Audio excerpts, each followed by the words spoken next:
三人间，寻那死亡高山，遇见他。这是二刀流与武器大师的精彩对决，下面请跟着学徒的解说细细品味。这个背负长刀的冷面武士名叫苍子，他与剑心同样天纵奇才。剑心15岁成名，凭借拔刀术击败对手无数，被冠以刽子手、拔刀斋的称号。而苍子凭借二刀流，也在15岁时当上了玉庭藩的首领。二人各为其主，均是各自阵营的最强者，却不料苍子竟惨遭背叛，彻骨的仇恨让他坠入修罗道。他流浪10年是要杀死剑心。眼前这个长相酷似媚爷的老者，乃是玉庭藩的元老，但他却选择保下剑心，因为只有剑心可以打败卷土重来的志志雄。翁老的实力与前任首领不相上下，打刀、悬棍，甚至竹竿皆是其拿手兵器。虽已年近70，但实力仍不容小觑。苍子实力虽强，但想击败翁老未必容易。他的兵器为2把小太刀，一长一短收在同一把鞘中。苍子率先出手，他腾空而起，转身接力拔刀，直劈翁老面门。翁老后撤闪躲，并顺势脱去斗篷，因为在对决状态下身着宽大衣物将影响战斗。翁老虽已年迈，但肌肉仍遒劲有力。苍子跟上挥刀横斩，在被翁老避开后连续挥刀突刺。翁老横刀向上隔开苍子刺击，但同时也露出了空门。苍子立刻出腿侧踹，翁老在倒退之际挥刀限制苍子跟进，随后改换双手刀斜斩。苍子迅速向右闪避，在翁老一刀斩空之际，以左手刀鞘击中其腹部，同时右手刀立刻跟上斜斩。翁老俯身后撤闪避，苍子当即甩出刀鞘追击，并以左手顺势拔刀出鞘。这一幕十分精彩，既能以刀鞘对敌，又可借机拔刀，因为在战斗中拔刀十分危险。左手刀斜斩，右手刀劈斩，此处可看出苍子的力量很强，单手刀便能劈碎石灯笼。这里苍子是正二刀的架构，即右长左短，右手长刀主攻，左手短刀主防守和骚扰。所谓二刀流，就是使用双刀作战。剑圣宫本武藏便是二刀流高手，其创立的二天一流便是知名的二刀技法。事实上，二刀流极为小众，甚至一度被视为异端，因为日本刀大多是双手刀，单手极难操控，并且力量也远不如双手刀劈砍，但如果练好了却有奇效。右手刀横斩，左手刀突刺，顺势横斩，这一击十分凶险，翁老堪堪避开。苍子双刀撩斩，翁老后撤闪避，同时挥刀斩出。苍子以双刀交叉格挡，随后以左手短刀压制翁老兵器，接着右手长刀劈面斩来。这里便可看出二刀的优势，但此处苍子应是手下留情，砍的只是翁老的兵器。左横切，右突刺，苍子双刀连续劈斩，翁老被压制的颇为吃力，决定改变战法。他扭头跃入屋内，贴地翻滚，干脆利落。翁老推门挡下苍子追击，正面对敌不是对手时，那就只能利用周围环境。玉庭藩本就是忍者机构，擅长利用周围环境隐匿身形袭杀对手。翁老推开门伺机反击，却不料苍子有所预料，苍子以右手刀制住翁老兵器，同时左手刀急斩而下，登时将翁老长刀斩断。二刀的威力可见一斑。苍子一刀劈碎木门，翁老重重飞出，苍子跟上挥刀劈砍，但屋内空间狭小，限制了兵器施展。此时翁老被迫至墙角，已是避无可避。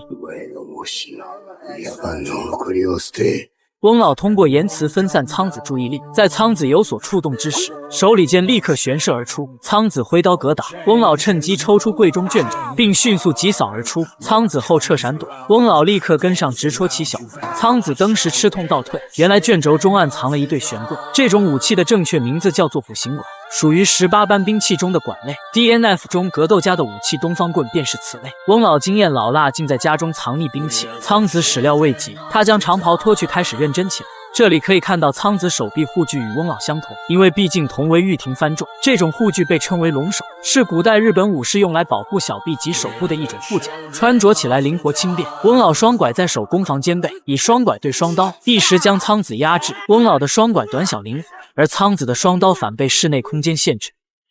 左腿侧踹，苍子被踢得踉跄后退，翁老瞅准时机，以右腿重扫怒踢，碎木登时飞射而出，苍子迅速躲到门后闪避，翁老立刻跟上登地而起，以转身腾空侧踹透门踢中苍子。这一幕明显是对甄子丹电影的借鉴，因为本片无指，本就是甄家班成员。苍子重重飞出，他没料到一个老头竟有如此战力，苍子勉力起身，而翁老却已消失不见。他谨慎地搜寻起来，可以看到苍子的双刀上已沾染鲜血，二刀本就不易防守，想必翁老已然受伤。苍子缓缓来到2楼，他通过血迹猜出了翁老的藏身之处。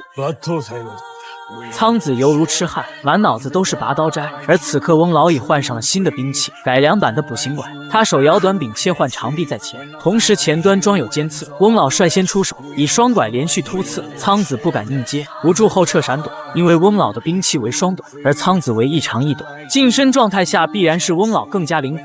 翁老右拐刺处，苍子在挥砍防守的一刹，迅速抓翁老右路空档，对其使出一记摔头。翁老年迈体力本就不占优势，摔头更是耗费其体力。接着苍子又使出一记摔头，翁老重摔倒地，苍子立刻出手擒住，并蓄力前推。翁老顺势借力还了苍子一记摔击，不待其起身，翁老立刻近身抱摔，以两败俱伤的打法将苍子摔出窗外。幸运的是翁老处于上位，而苍子硬吃了这一记高空摔击。若是翁老处于下位，想必已再难起身，因为老年人难免会有骨质疏松、骨刺、风湿性关节炎等症状。二人挣扎起身，苍子抢先挥刀攻来，却不料翁老竟还有后手。他抄起提前藏匿在地下的竹竿，竹竿的竿头早已削尖，一竿刺中苍子，1寸长1寸强。翁老的实战经验当真老辣，苍子剧痛之下怒火彻底被点燃，使出了自己的必杀技回天剑5-6连。苍子双手持刀，连续回旋斩击，在破开翁老长竿后，砍中了他的胸口。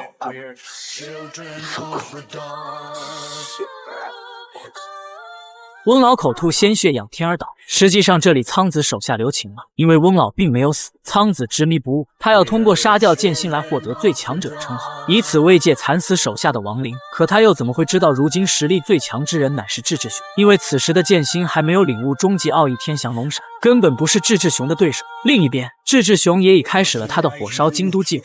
剑心等人携手作战，合力守卫京都。混战中，神谷薰竟又被宗次郎掳走，剑心运使飞天御剑流的身法急追而去，这与中国武侠片中的飞檐走壁一般无二。难得的是，这段镜头没有用威亚，剑心一路追至铁甲战舰，这艘战舰乃是购买自大清。志志雄早已恭候多时，原来他真正的目的是炮击东京。他不住嘲笑如今的剑心就像个软蛋，竟为了一个女人大呼小叫。交战中，神谷薰被一脚踹入海中，剑心见状立刻止住打斗，竟也一同跳海。海中波浪滔天，哪还有半点人影？数日后，剑心漂流至一处海滩，生死未知。岂料被一位长相酷似陈浩南的壮汉遇见，真是无巧不成书。此人身材魁梧，正是剑心的师傅，也是本片的战力天花板——比古清十郎。新的故事即将展开。